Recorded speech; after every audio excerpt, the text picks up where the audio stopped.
Hey guys, welcome back to Call for Purpose.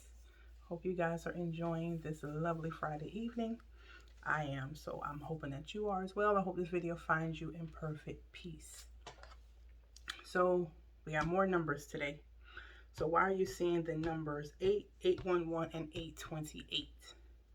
So, we have a lot to unpack. Okay, so we have the numbers 8, the number 8, the number 811, and 828. So, this is going to take us down to um, Numbers chapter 13 and 14, and then we're going to read a couple of scriptures in between. So let's just go through what the meaning of each number is, and then it's going to tie together into one. So the number 8 is the father of abundance. Just the single number 8 is the father of abundance. 811 is cluster or a bunch, like a cluster of grapes, a bunch of apples or oranges or something like that. And 828 is Augustus, and he was the first Roman emperor. So that's the first to be, the first to do something or whatever. Okay, so keep those in mind, and then you're going to see how all of this is going to tie together as the Father of Abundance is giving us, instruction for what we are to be doing right now. So this is where we're at in our walk that's about to fold up into one big, gigantic prize or gift, should I say. All right, so let's go to Numbers chapter 13. So this is about, the 12 scouts that is going to explore Canaan before the Israelites get to go over to their land, which the Father had given them to take over. So Moses was instructed to send 12, 12 men, one son from each tribe, which is 12 tribes. So it was 12 of them plus Joshua and, with Joshua and Caleb. Okay, so let's see.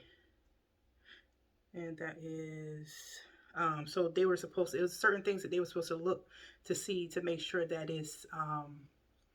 that the land is fertile. Does it have trees? How are the people living there? Just like basically when you get ready to go and buy a house, what the neighborhood look like, what the school zones are, what grade the schools are, especially if you have small kids, what the neighborhood looks like, what the county looks like, the state, if you move into another state or something like that. So it's basically you scouting the land to see what this is like before you move into it. So, and again, they was asked to, check the fruit cluster to see, how fertile the ground was, and is this something that's going to be good for them. Okay, so that's just a little background on chapter 13. So we're going to go to 26. Chapter 26 is saying, okay.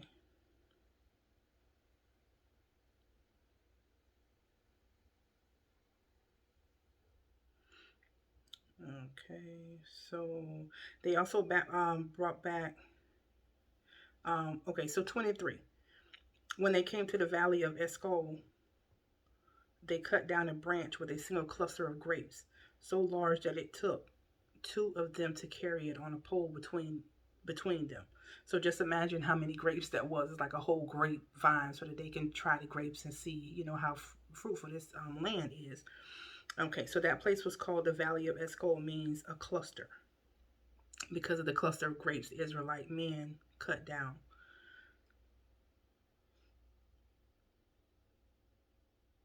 Okay, so when they entered the land to explore,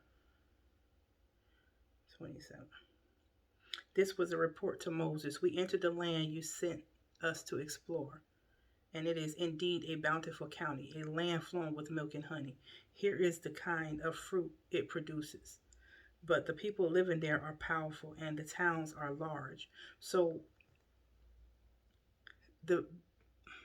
it's a fruitful land.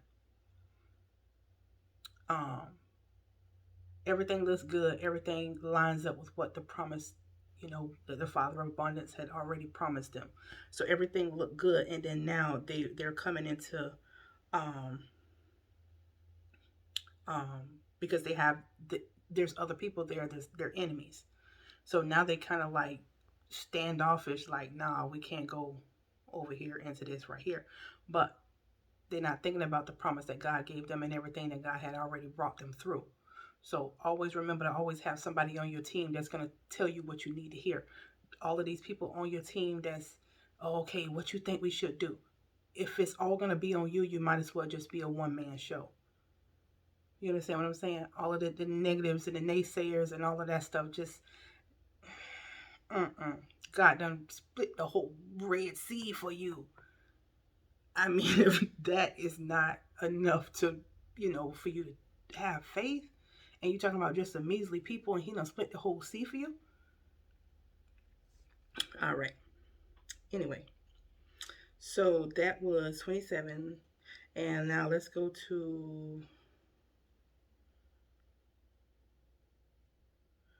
okay, 27, 28. I hate the way this come up. Where they report to Moses, we enter the land, they explore indeed bounty, long form milk and honey. Okay, but the people living there are powerful and their towns are large and fortified. We even saw giants there and descendants of Anak, and the Amalekites live in the Negev, and the Hittites, the Jebusites, and the Amorites live in the hill country. The Canaanites live along the coast of the Mediterranean Sea and along the Jordan Valley. But Caleb tried to quiet the people as they stood before Moses. Excuse me. Let's go at once to take the land, he said. We can certainly conquer it. But the other men who had explored the land with him disagreed. We can't go up against them. You see what I'm saying? The other man that was with him. No, we can go up against them. You know how many of a whole, it was multitudes of Israelites. It was so many people. I'm sure they outnumbered just about everybody. Okay. So they spread the bad report about the land among the Israelites. The land we traveled through and explored will devour anyone who goes to live there. All the people we saw were huge. We even saw giants there. The descendants of Anak next to them, we felt like grasshoppers, and that's what they thought too.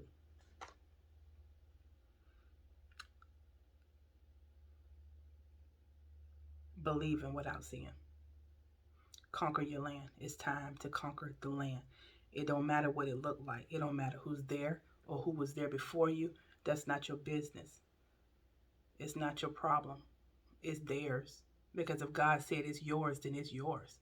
It don't matter how you're gonna get it. That's not, you know, he didn't say, okay, figure out a way to go get his land. No, he said if this is your land flowing with milk and honey, you're gonna have this. You're gonna have it. Okay, so let's move down to chapter 14, verse 8.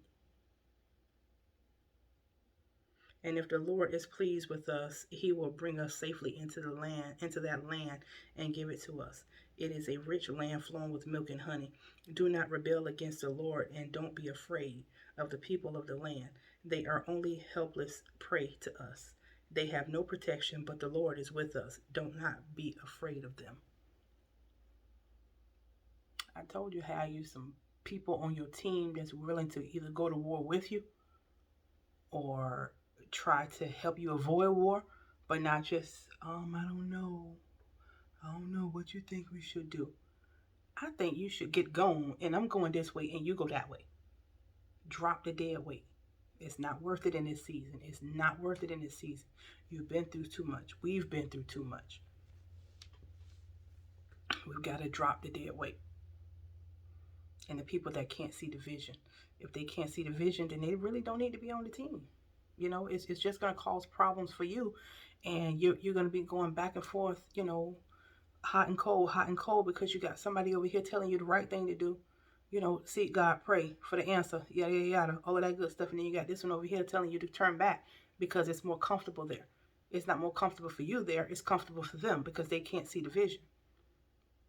They don't dream big like you. They don't trust your God the way that you do.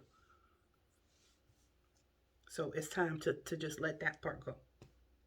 Okay, so let's try to tie all of this stuff together. So the enemy is at the point trying to rob us of our destiny, our land flowing with milk and honey. So we have to keep pushing and not be intimidated by how big the new thing looks. If God said it settles, that's it. You know what I'm saying? If God said we can have it, if God said it's ours, then that's what we have to have mentally in our head. God said it's mine. God said it's mine. I don't care what it is. It's mine. You know? Yeah. So get rid of the dead weight. People with a small vision, maybe they'll be able to be picked back up along the way somewhere once they see what God has done in your life, by trusting in Him. Don't be negative and mean about it or nothing like that, because you still want God to get the glory out of the story. But you've got to be focused on you and what God is telling you, because most of the people sometimes they don't even pray. So if they ain't praying, it's just the easier for the enemy to use them to try to hinder you. And then all it's going to do is just set you back.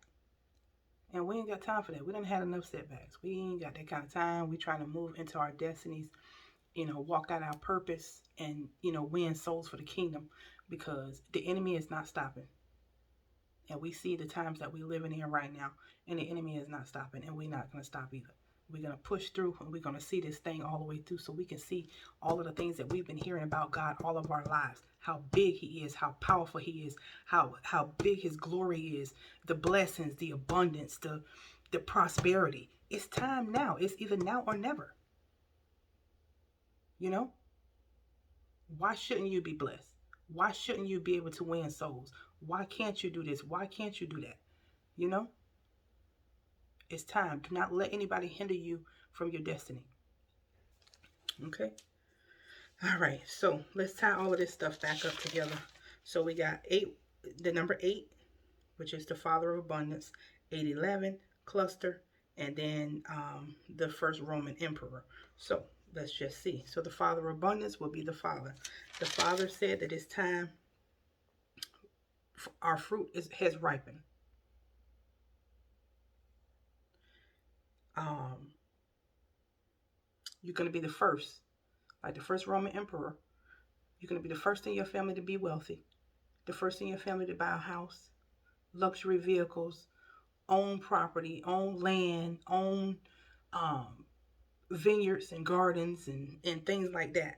The first to be married or happily married. You're going to set the stage. Excuse me, you are the one. So don't get all the way up here and then shrink back. It's time. Like, it's time. Now is the time. That's why we keep getting the same word over and over, and it's like it's getting more and more intense. And it's almost like unbelievable, because it's like we keep hearing it. We keep hearing it. We've been hearing about so much for the last I would say 2 or 3 years. Everything has been so much more intense, but it's because we have to wait on God's timing. When God is ready, you want to be ready.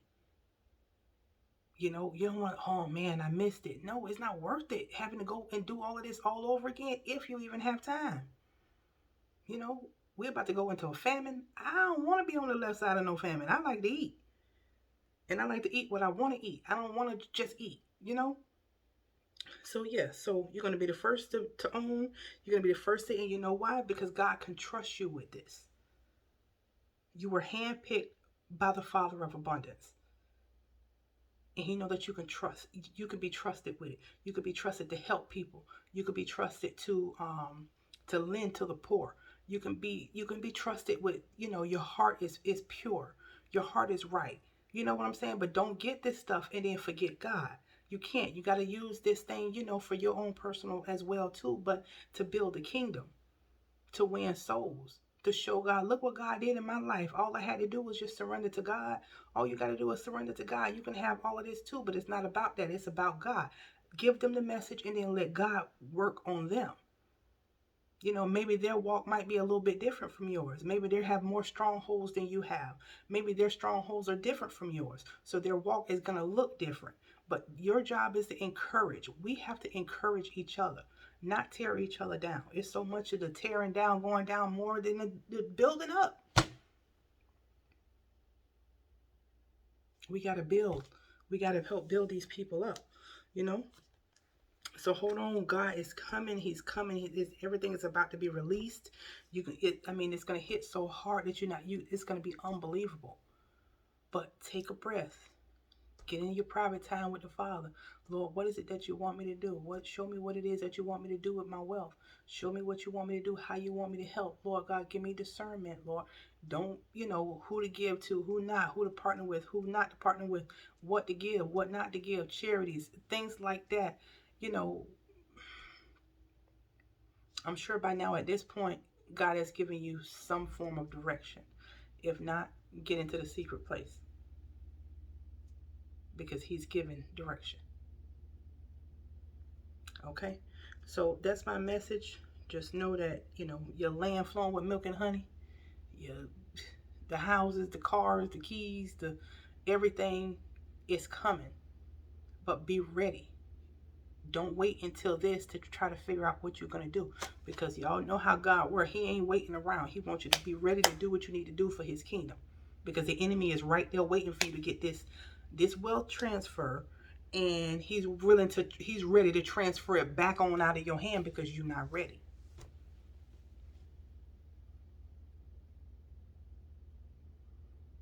So he almost betting that you're gonna drop the ball. He ain't worried about it. Oh, you'll be rich today and right back praying, tomorrow about money and this and oh, I should have and oh, I should have. Get a plan right now. Or if you don't, sit on it until you get a plan. Wealth brings wealth, generational wealth. Children's children. Help your family. Help your family and bring them to God, helping the family. You know? All right, y'all, let's get it. We got to stand tall, be bold, and do what the Father of Abundance said to do. All right, so I hope you guys have a great night, a good weekend, and I will see you on the next video. Have a great day. Bye-bye.